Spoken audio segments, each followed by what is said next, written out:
The tier 2 rules are really important because in an environment where we've got rising rates of COVID infection, following the guidance will actually help reduce the spread of infection. So why is reducing the spread of infection important? Well, the reality is that as the infection becomes more prevalent within the community, the risk of spreading it to other people rises. It's not rocket science, it's a very obvious progression of risk.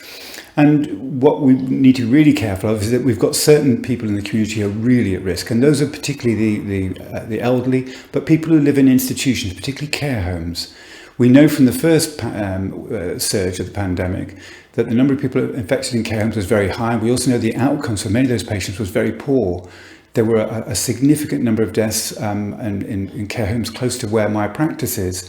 And that's really, we want to avoid this time. We know better now about what the risks are and about how to mitigate. But the only way we can do that effectively is if people follow the rules so that the overall levels of infection start to fall. If they continue to rise, then trying to manage that risk and the threat to care homes becomes increasingly difficult.